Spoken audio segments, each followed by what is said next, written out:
A Roman legionary walks into a bar and says, "I'll have 5 pints, please. I'm Alison Middleton, and welcome to the hilarious world of ancient comedy." Sorry, I'm not finished.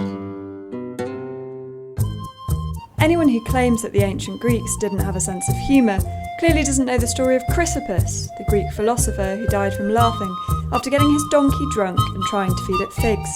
The ancients, undeniably, knew how to party.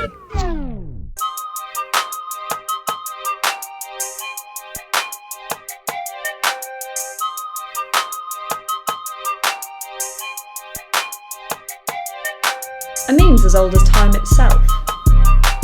Did their politicians also frolic with reckless abandon through wheat fields? Does our comedy or politics have anything in common with the ancient world?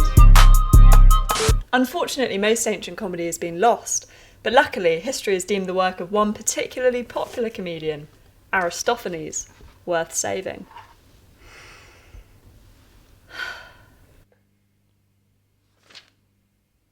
I mean, most of this is just insulting politicians. But is it always this rude? I'm here at Oxford's Corpus Christi College to speak to Constanze Güthenke, Professor of Greek Literature. Let's see what she's got to say.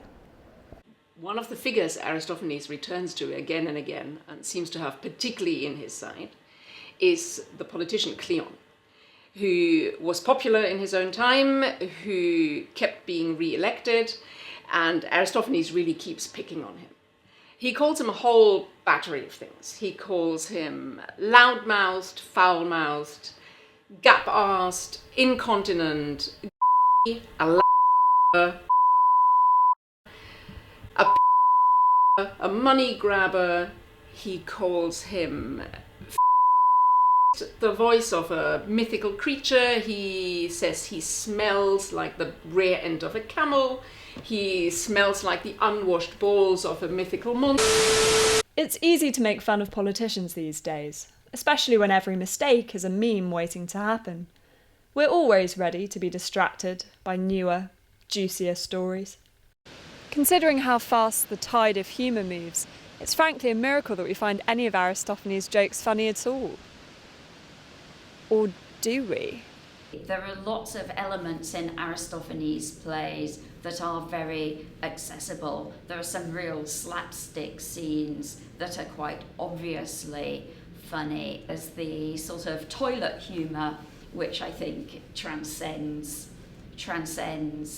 culture. But it's good to know that bodily functions are as funny today as they were 2,000 years ago. All the jokes are filthy. That's how it's meant to be. That's part of the play's religious function. This is not a play you should over-intellectualise. There is a risk that, in talking about the politics and, we might be running the risk of doing that. That is one aspect of it, but the low humour, the filth, the dirty jokes, the slapstick are really, really important too, and we mustn't lose sight of those. One aspect of Aristophanes that we definitely do still use today is parody. Parody is basically imitating someone to take the mick out of them. Stop copying me, Mum!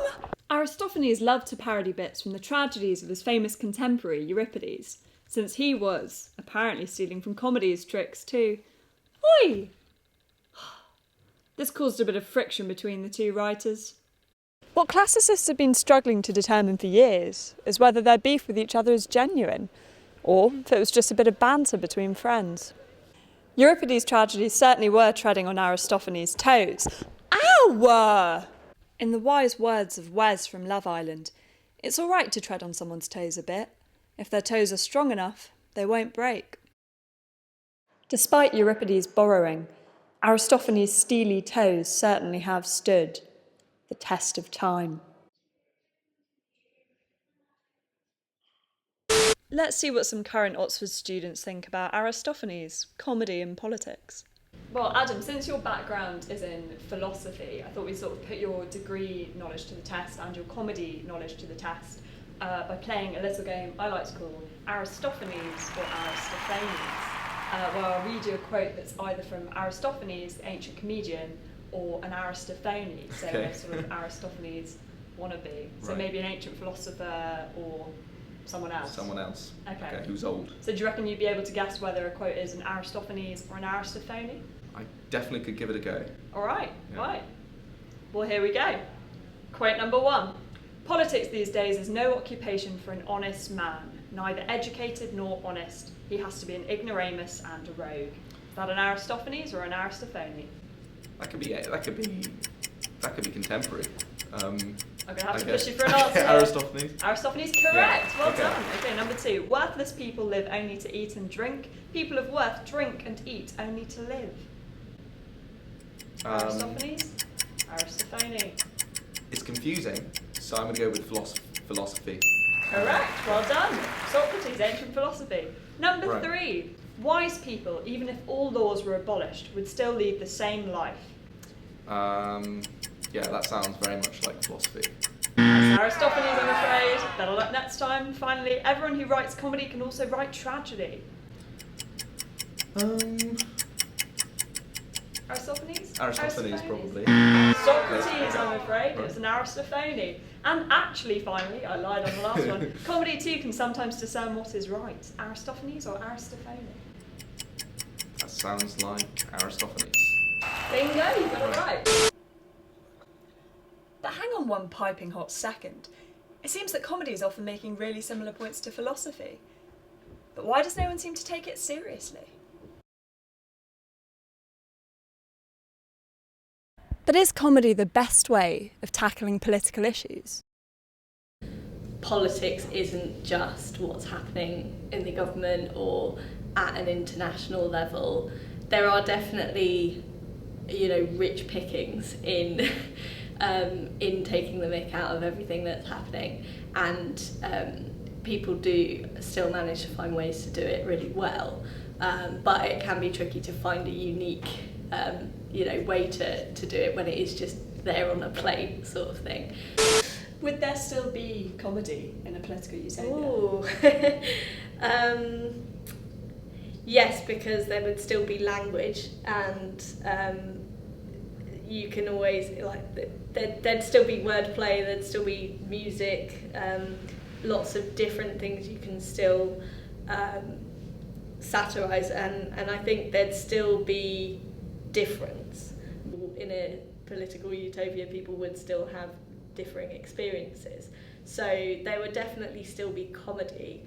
Whether there would be political comedy, I think would be harder to say, because if something is perfect, how do you sort of take the mick out of it?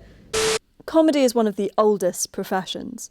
And who knows, maybe it'll be one of the longest lasting as AI steals all of our other jobs. But what is the future of comedy? Can we ever really answer any of these questions? Or are we just barking up the wrong tree?